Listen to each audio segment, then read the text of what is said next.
Hey, Margie here. Have you ever heard of the term metabolic inflexibility? Well, if not, you want to tune in today's episode because that is something that can majorly affect our bones and overall health. And our special guest is Marcelle Pick. And Marcelle is an OBGYN nurse practitioner, author, functional medicine practitioner, and sought-after speaker. She is passionate about transforming the way women experience healthcare through an integrative approach. She co-founded the world-renowned Women to Women Clinic in 1983 with the vision to not only treat illness, but also help support her patients in proactively making healthier choices to prevent disease. She has successfully treated thousands of individuals through her unique approach to wellness. She has been featured on Dr. Oz, Fox, and ABC, and also been featured in various magazines. Marcelle's PBS show, Is It Me or My Hormones, is a favorite among viewers. And in today's episode, we discuss metabolic inflexibility. What does it mean, and how can it affect your bones and overall health? And my favorite part of this interview is that Marcelle gives us 3 of her favorite practices that she's used for all these years that have really changed the course of all the people she's worked with. So make sure to stay tuned. Welcome, Marcelle. I'm so happy to have you back on the podcast. Thank you. I really love doing this, so I'm really excited to be here. Yeah, we always have fun together. Yeah. So, there's something you talk about called metabolic inflexibility. Most people haven't heard what that is, but yet it's a term and a concept that can completely change lives. So why don't you just explain what that is? And then as we get on, we'll explain why this affects your bones, overall health, and why this is just so important to pay attention to. So, a lot of people kind of ask the questions, well, why do I have high blood pressure? Or why is my cholesterol going up? Or why are my hormones so imbalanced? Or why do I have bone changes? And as I'm sure you've talked about on your many, many times in your summits as well as everywhere else, it's not the same thing for everyone. Somebody might have blood pressure because of other metabolic issues that are going on in their body. Is it their diet? Are they eating the wrong kinds of foods for their profile? And they have the genetic issues to begin with. We do know that there are some genetic components that make you more predisposed to osteoporosis. But we also know that as we change the trajectory of what you eat, how much exercise you have, the environment that you live in, the toxicity that you have, the exposure to lead and mercury and many other things, it causes a hole in the bucket, if you will. And if we plug that hole with just medications, we're not getting at the root cause of the problems. So root causes for anything from heart disease to cancer to hormonal problems to thyroid problems to osteoporosis have to do with a system that's gone awry. And we call that metabolic inflexibility. If we've eaten really, really well most of our lives and we have an immune system that's working incredibly well, we would no longer be part of the 97% of the people in this country that are metabolically inflexible. Oh my goodness. So we have so much autoimmune disorders now. We have so many people, we hear about people having strokes and heart attacks, and he was so healthy and he's got a turbo cancer. Many of us that are in functional medicine would say it has to do with the body's inability to be flexible with things that are coming at it. So metabolic inflexibility is a body that has many different things that might be going wrong, and we're not, medications aren't necessarily going to help the root problem. And that's where we come in with a summit that helps people understand what do we need to do for the various issues, including cardiac issues. We think once you got a diagnosis, that's how it is.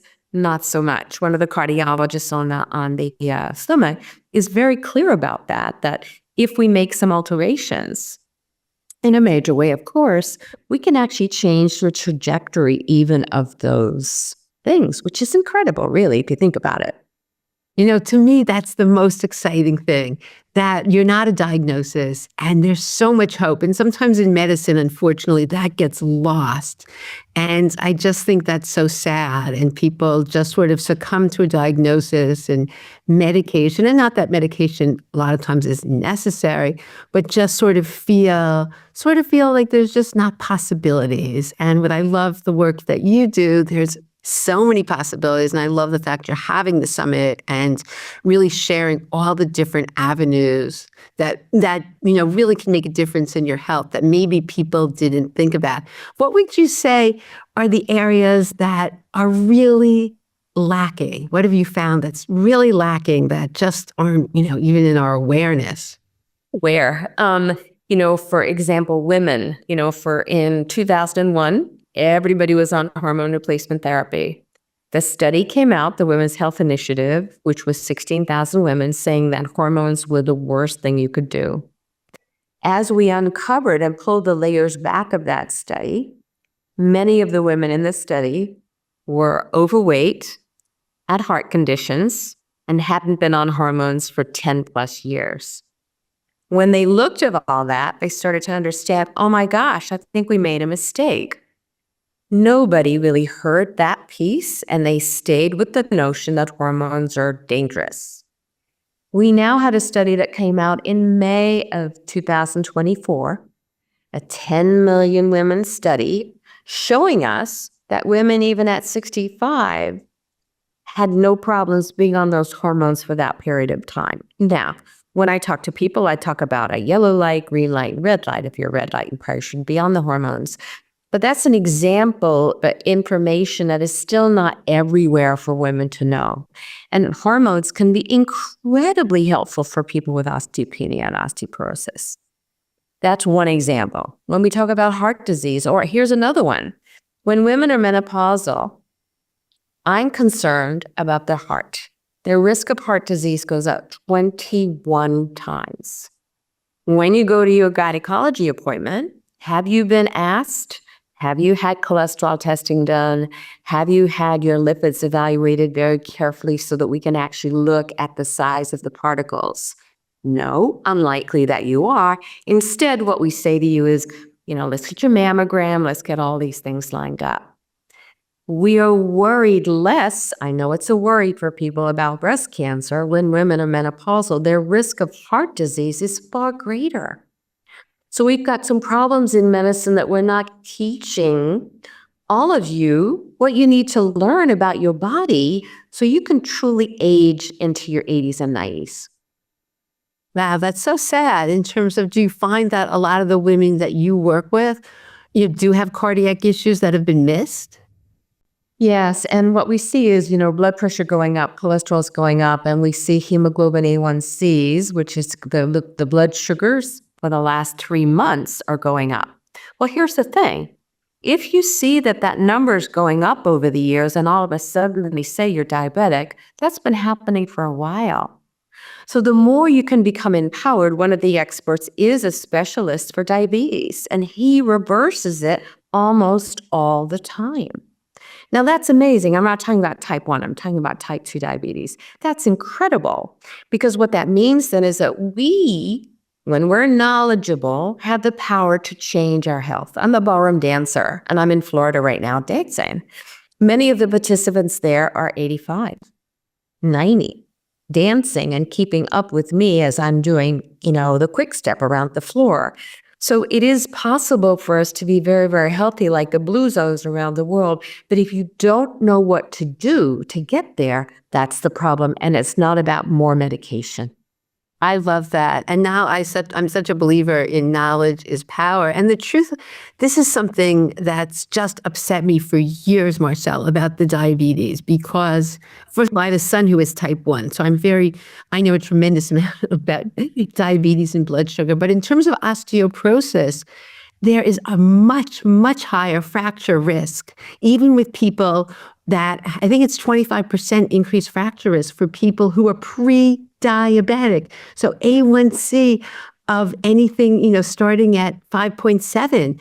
And so and what I've seen over the years with conventional medicine, unfortunately, is oh, you're fine, you're fine, you're fine, you're diabetic. So they don't really look at this pre-diabetes range as an opportunity to wait, this is not okay. There's already an increased risk of fractures just because of where you are here.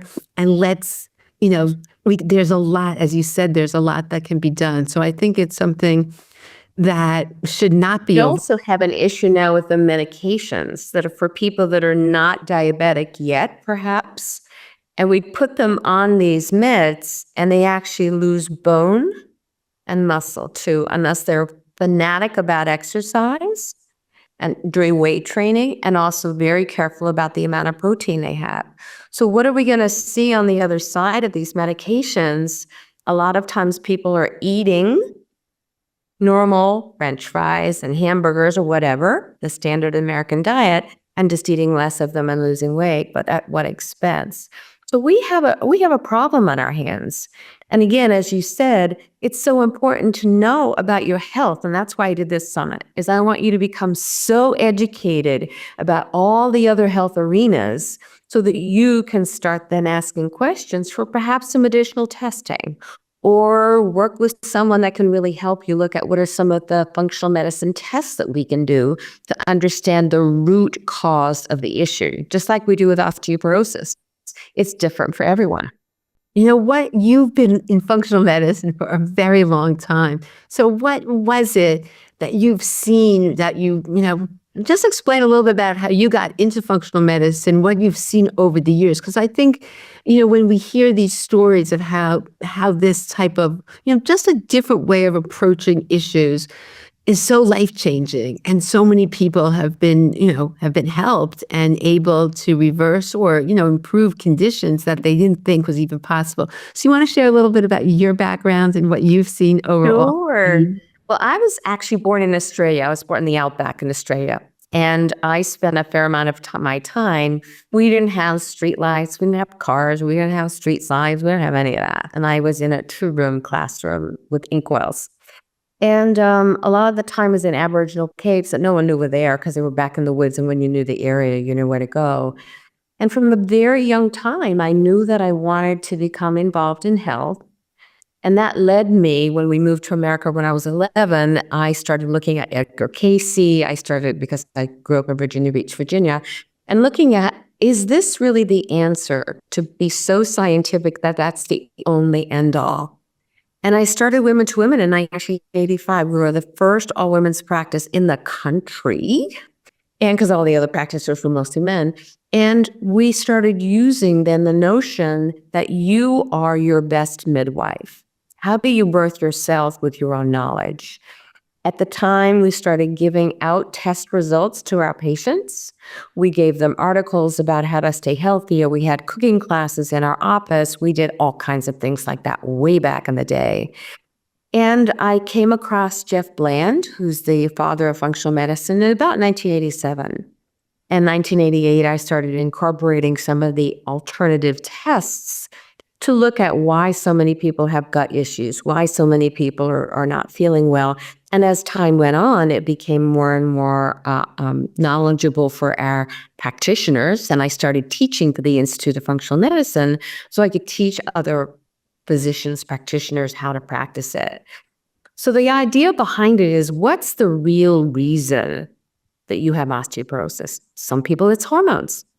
Some people, it has to do with heavy metals. Some people, it's toxicity. Some people, it's stress on top of all. I mean, there's different reasons that can contribute to that.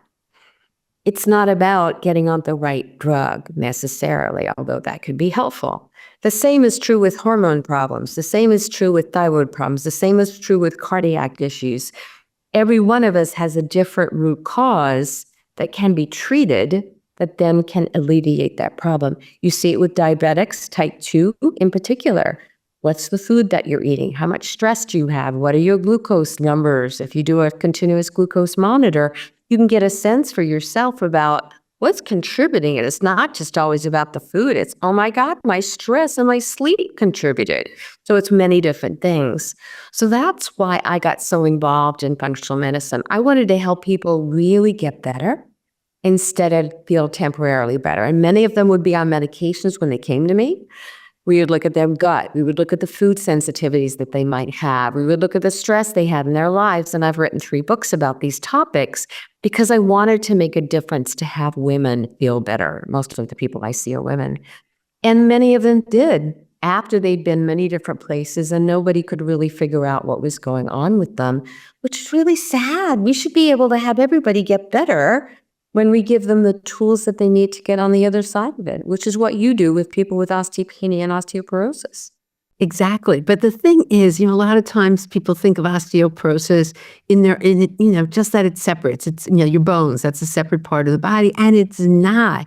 So everything you're talking about, and I love the summit because you're covering so many areas.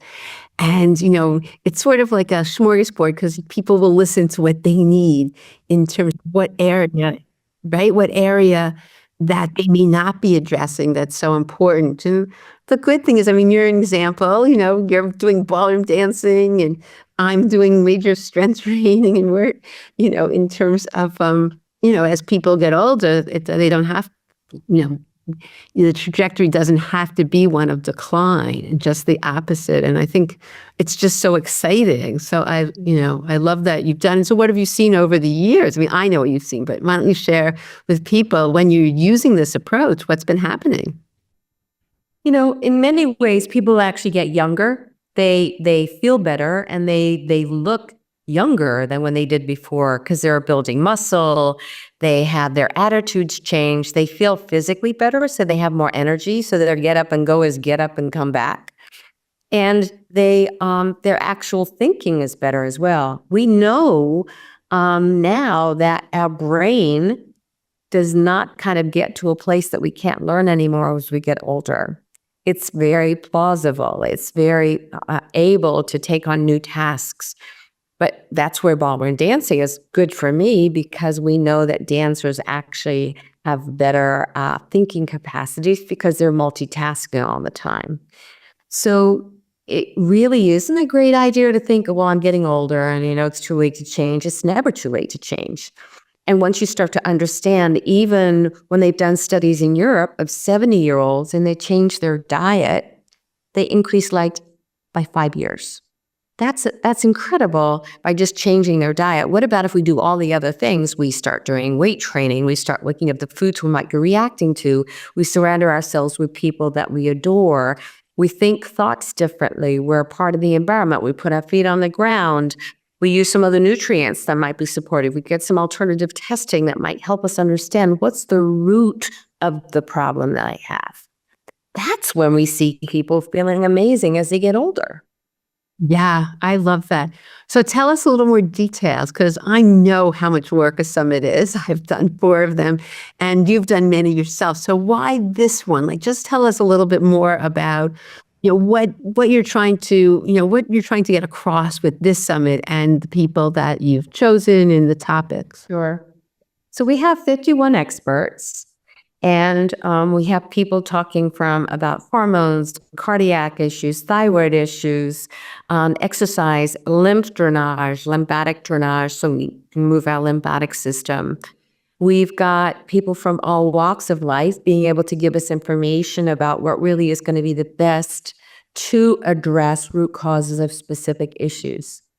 And the reason I did this, honestly, is that we have so many people now that are unhealthy, that are on so many medications, that are not feeling energetic, if you go to a nursing home, they're all in wheelchairs at 75. It's ridiculous because there were so many things they could have done along the way to make a difference. I'm here to make that difference. I want people to understand that they don't have to be their diagnosis. We do need to find out what created that diagnosis and what do you need to do to change it. And I've had people say to me all the time, well, it's in my genes. Oh my gosh, that drives me crazy. Because your genes are only expressed to the degree of your environment, the food and nutrients that you eat. Most of the time. Now, there's some genetic disorders that are not that case, but nonetheless, many things can be altered if you have a history of heart disease in your family and you have a genetic predisposition with your genes. By changing your diet, making sure your blood sugars are stabilized, getting your blood pressure under control, perhaps using, an app on your finger or your watch to see how much stress am I under? Can I change my heart rate variability by sleeping better, which changes our health long term? All of these are things that all of us can do, but if we don't know what those are, we can't do that. So many of the health, the speakers are talking about what can you do if this is your issue? Heart disease, diabetes, high blood sugars, low energy, low stamina, depression, history of trauma. All of these have consequences, but we can do something about it. There's a woman whose name is Lise Janelle, who talks a lot about the notion of trauma from a different perspective, which is there are things.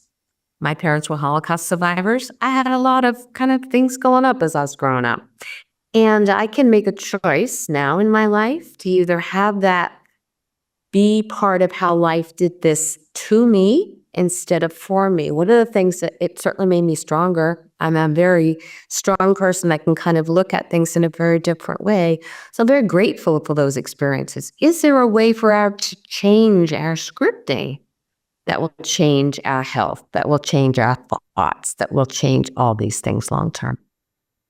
Yeah, sometimes it's these small tweaks, like you said, the way you're looking at something. Are you a victim, oh, poor me, or are you going to handle this, as a victor, and what are the solutions and what can I do? And it's completely life-changing. I found as a physical therapist, when people were in that victimhood, oh, poor me, and, et cetera, they didn't heal. They just did not heal. And sometimes these minor tweaks or just minor ways to look at things are so life transforming. And yes, I love what you said.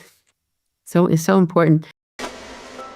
Hey, Margie here. If you're looking for a way to stay motivated and get results in your bone building plan, then I have the perfect solution, the Happy Bones Club.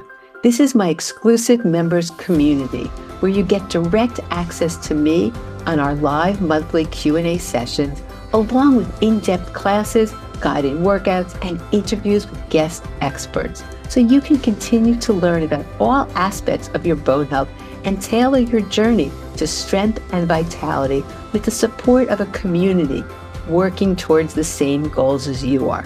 So just go to tinyurl.com/happybonesclub to learn more, or you can click the link in the show notes.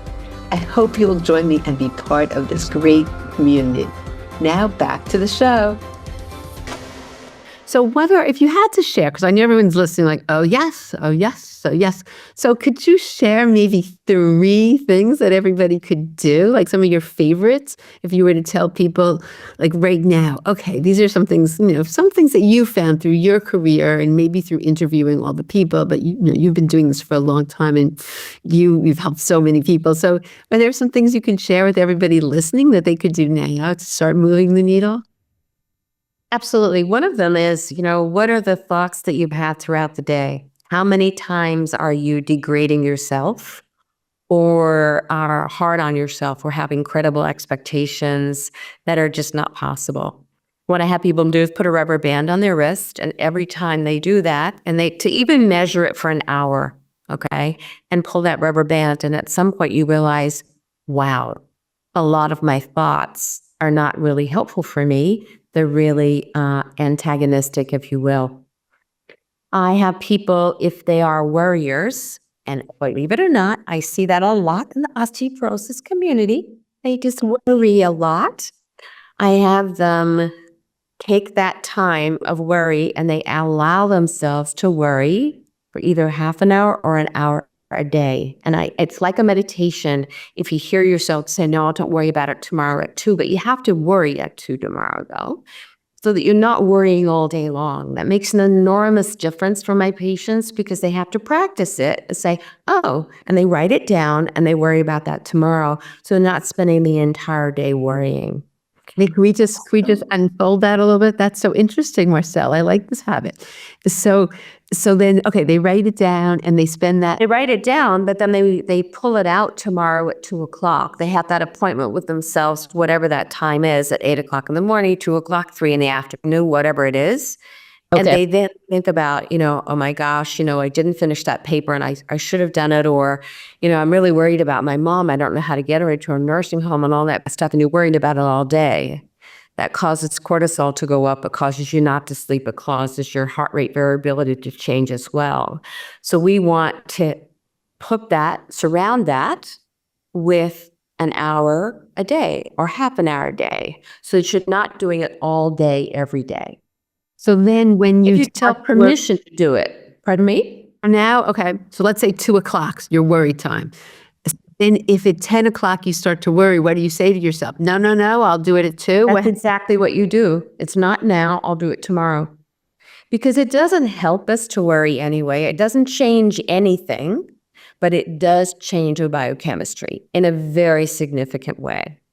So what I try to do is to put it into, something that's kind of capsulated so people can worry, and they will worry, but they only do it for an hour. So like when you're learning to meditate, you say the mantra, you go away from it, you pull yourself back, you go away, you pull yourself back. It's the same idea, only it's with worry instead. Wow, I really love that. That's great. So then over time then, do you compress the time? Does it start getting less? Absolutely. If you don't use all of it, then you say, well, I don't need as much. But you have to be faithful to write it down and truly worry about, how am I going to get my mom into a nursing home? I need to call this, and this. I need to do this. Then you do it for that full hour. And then what if you see a month, 2 months down the road? What happens? People are not as anxious because they're not worrying all the time about the same thing over and over again that they have no control over sometimes anyway. Oh, I love that, because the truth is the majority of our thoughts are repetitive, on and on. And Right. It's looping, going round and round and round, and it gets you nowhere. Yeah. unfortunately, you're right, because I think osteoporosis is such a scary diagnosis, and there's so much fear that accompanies it. And that's one of the things I've seen. I've been doing this for over 25 years, that people are so afraid and they worry. They worry so much. Are they going to be there? Are they going to fall? Are they going to be there for their grandchildren? I mean, there's just so many worries that I love that. I'm Marcelle. That's something new to me. That's great. Okay, so that's that. So continue. And then third would be, I would be really mindful of the ingredients in the food that you eat. So if there are ingredients you can't read, you can't pronounce, then I would have that not be part of your food. Yes, it's wonderful for us to do whole foods, organic as much as possible, and so on. And you can also look at the Clean 15 and the Dirty 12, which is part of the environmental working group. So you can become familiar with how do I change the kind of foods that I eat. If you have Doritos and they're tightly, in a plastic bag with a tight grip on it, and you leave it on that counter for 2 months, you can probably open that bag and eat that Dorito and it doesn't taste that different. That's what I'm talking about. That is not the food that we want to be eating. And I generally have a 90-10 rule. 90% of the time, that's how we're eating, and 10 we're not. And then there's some of us that are really choosing not to do it really at all, or not very much.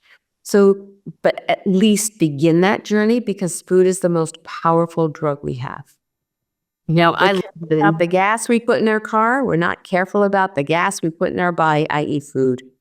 It's so true. And the interesting thing from your background, because you have and there are people who are trying to lose weight, but I love what you've told me in the past, that, when you're working with people in correcting all these things and addressing these root causes, what happens? But weight loss. You want to just talk a little bit, because you really have an expertise in that area. So the unfortunate part is that so many women are so frustrated with trying to lose weight. It's not oftentimes your audience, because I speak with them also in another program. But what I find is women are so tired of counting points, counting calories, increasing exercise, working out 2 hours a day, and they don't see a difference. And oftentimes for them, they're eating the wrong kinds of foods. We all have different food models that work for us. I'm a low fatter. And when I've done my genetics, somebody else might be Mediterranean, somebody else might be low carb, somebody else might be balanced. When we start to understand that and use whole foods with that, we're speaking to our own body. There are people, I have some homeopathic drops that I created that suppress appetite, take the noise of food away, and create significant weight loss for people. And then we use a genetic profile so that it can keep the weight off for good. When we figure out what neurotransmitters might be imbalanced, they also don't crave food as much. They also don't go for rewards of food late at night. So we have to look at the big picture of all this with any kind of weight loss program that you're doing. And it needs to be real food and not food. I don't like to drink my food personally. I like to chew it. So it's really making the food delicious and tasty, and then finding ways that you can do this in the long run using the drops or not. That depends. But the weight loss category is very seductive with the weight loss drugs now that we have. And, for people that are 100 pounds overweight and obese, that may be the answer for them. But what happens then at the end? They have to stay on them for the rest of their lives. I have a woman in my program now who's down 110 pounds. And she's one of the mentors now for other people because she's kept the weight off for a year within 2 pounds. And she feels amazing. That is possible for us to do, but we have to find the root cause again about what's going on. Yeah, I just love this because it's all possible, everything, not everything, but the majority of things.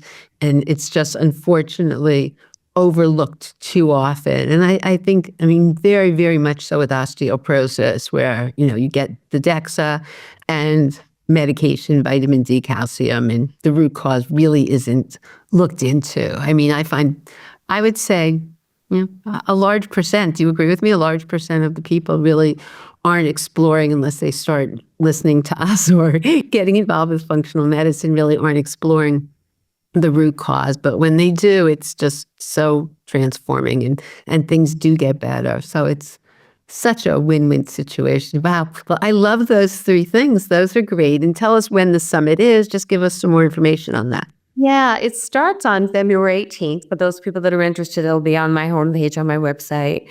And the actual summit starts, you can certainly sign up before that. We can put a link at the end of this podcast as well, so people can sign up for it. And it's all free. So it's 7 days of summit. For those people that really want to purchase it, it's $67. So you can actually have it for a lifetime, as well as many other things that are added on. But it's a really wonderful way for people to become familiar with what can I do if I have a diagnosis of high blood pressure or my cholesterol is starting to go up. They'll talk with people about it's not just cholesterol, it's what the particle size of the cholesterol looks like. So that's something people probably have never heard of before. But that will empower people then to go to their doctor and say, can I have this done? Which will give us much more information other than you have high cholesterol. You know what? Can you just tell us what that test is? Because people are listening like, oh, what do I say? Yeah, so there's something called a fractionated cholesterol, and actually brings down the cholesterol so you can actually see if you have large fluffy cells or if you have small particles, which is more problematic because they're dense, and that's what can contribute to strokes. If they're large, puffy, even if the number's up, depending upon the rest of that test, we're less worried about that cholesterol number as we are what's the actual particle size. So that's more important than anything. Okay, great. Well, very exciting. Well, I will have I'm on the summit, everybody. I'm one of the speakers. On Marcelle's summit, we talk about bone health and all sorts of things. But I just think, I really commend you because the more, as we said before, the knowledge, just finding out, and you never know, for each person, it's so different on what they can do. And I think that, you just never know what's there. And that's what I love. I just love that, when so many experts from so many arenas are together. And it's really when the magic happens. And I just love hearing the stories. Wow, I didn't know that was possible. Or, oh, I'm so glad I listened to this doctor because I think I found something out that I could do. And I think the other thing I like about your work, Marcelle, is that you do give solutions. You give steps. You give things that people can actually put into their life. So, and that will make a difference. So it's true. Yeah, I do. because you care so much, you know. I do. I really do. Yeah, it's great. Is there any last minute things? Because I'll share the link that will be in the show notes. But any last minute things you want to let everyone know or share? Yeah, I mean, I think it is the more knowledge you have about your own body, the better. That's why I think a lot of the smartwatches and things like that are so helpful, is for you to become your own doctor, if you will, so that you can start to get more and more information so you can guide yourself in terms of what you might need to do in the future. That's going to be what's going to empower people to stay healthier.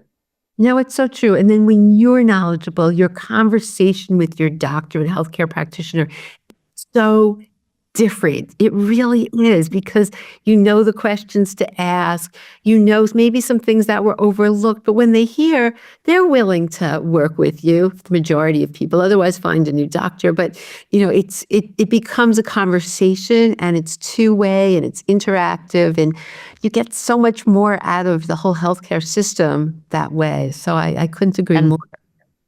Awesome. Well, anyway, thank you so much for being here. I'm excited to hear some of these speakers on the summit, and I'll share that with everybody. And always good to see you. And thank you so much for all the work you do that makes such a big difference for people.